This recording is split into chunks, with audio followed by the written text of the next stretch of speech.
बाबा खाटू श्याम जी, जिनके बारे में यह कहा जाता है कि वे हारे के सहारे हैं, उनके दरबार में आने वाला हर भक्त कोई न कोई कहानी जरूर होती है।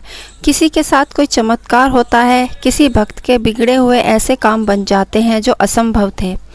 ऐसे ही बाबा के किस्मों में से एक किस्सा है, हम आपको बताने जा रहे हैं। यह घटना 2022 की है। दिल्ली के मंगोलपुरी इलाके में मधु जी अपनी छोटी सी बेटी काजल के साथ रहती थी। पिछले साल कोरोना की वजह से उनके पति का देहांत हो गया था। पति के मर जाने के बाद ससुराल वालों का रवैया बदल गया। मधु के सास ससुर और देवर जेठ सब ये चाहते थे कि वह किसी तरह यहाँ से चली जाए और उसे प्रॉपर्टी में हिस्सा न देना पड़े। मधु को ये बात समझ में आ रही थी। वह बुरा भला सुनकर भी किसी तरह वहाँ अपनी बच्ची की खातिर रह रही थी। लेकिन एक दिन उसके ससुर ने साफ साफ कह दिया, बहू तुम अपने पीहर चली जाओ, तुम्हारा खर्च कौन उठाएगा? वैसे भी इस लड़की की पढ़ाई और इसकी शादी की जिम्मेदारी उठाना हमारे बस की बात नहीं है। उनकी बात का समर्थन करते हुए सबने मिलकर मधु को घर से बाहर निकाल दिया। मधु के पीहर में उसके भैया भाभी खुद एक छोटे से किराए के मकान में रहते थे, इसलिए वहाँ भी नहीं जा सकती थी। लेकिन वह मजबूरी में अपने भाई के घर पहुँच जाती है। वह अपने भाई से कहती है, भैया आप मुझे कुछ दिन यहाँ रहने दो, फिर मैं कोई काम ढूंढूंगी और रहने का इंतज़ाम कर लूँगी। भाई मान जाता है। मधु के काजल के साथ वहाँ रहने लगती है। अगले दिन से ही वह काम की तलाश में भटकने लगती है, लेकिन उसे कहीं भी काम नहीं मिलता। शाम को जब वह घर आती है तो देखती है कि काजल की तबीयत बहुत ख़राब है।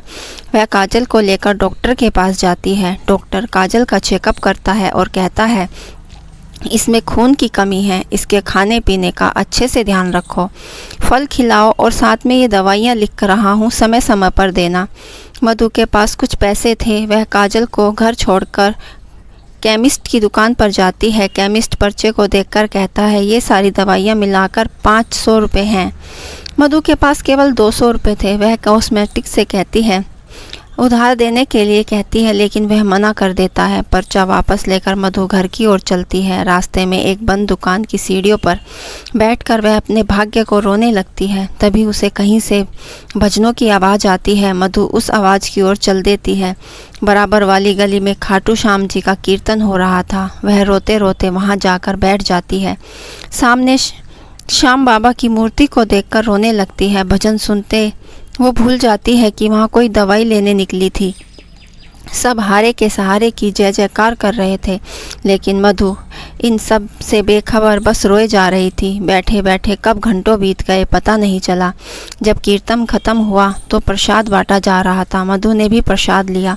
वह प्रसाद लेकर खाटू श्याम जी की मूर्ति के पास गई। उसने बाबा के चरणों में सिर झुकाया, रोते हुए अपने बाबा से अपनी बेटी के लिए प्रार्थना की।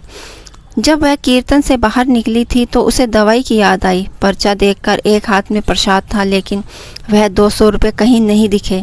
फिर उसे याद आया कि वे पैसे तो उसके हाथ के बाबा के चरणों में गिर गए थे। मधु घबरा गई, अब मेरी बेटी का क्या होगा? यह सोचकर वह रोने लगी। पैसे वापस मांग नहीं सकती थी, वहाँ तो बहुत से लोग पैसे चढ़ा रहे थे। वह वहीं खड़े खड़े रोने लगी।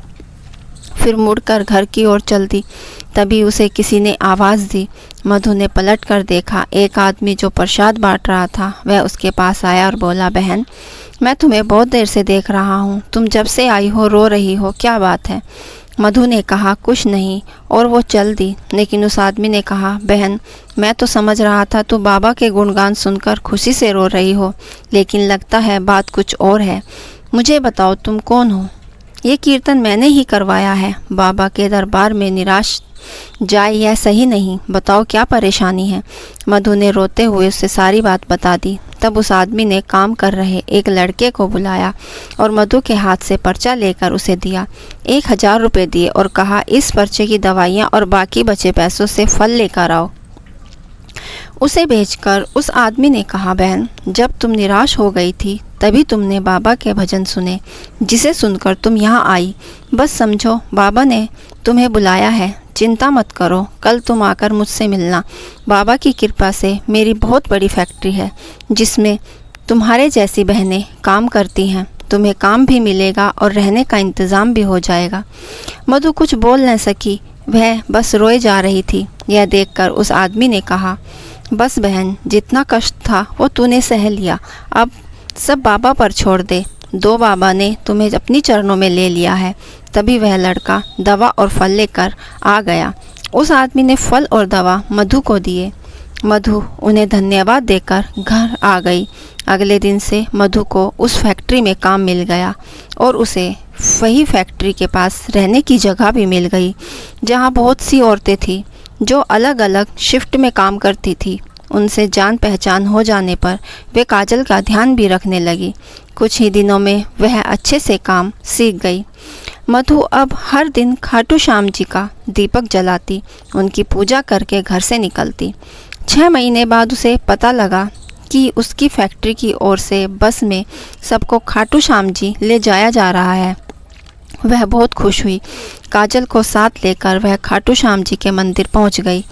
लाइन में लगे लगे उसे बहुत देर हो गई। जब वह बाबा के सामने पहुंची तो उसकी आंखों से आंसू बह रहे थे।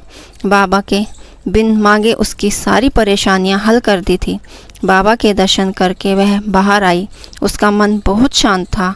अब उसने मन बना लिया कि वह हर महीने खाटू श्याम जी की जाया करेगी। फैक्ट्री में मेहनत करते करते उसकी तरक्की होती रही और वह सुपरवाइज़र बन गई। कुछ दिन बाद श्याम बाबा की कृपा से उसे काजल का दाखिला बहुत अच्छे स्कूल में करा दिया।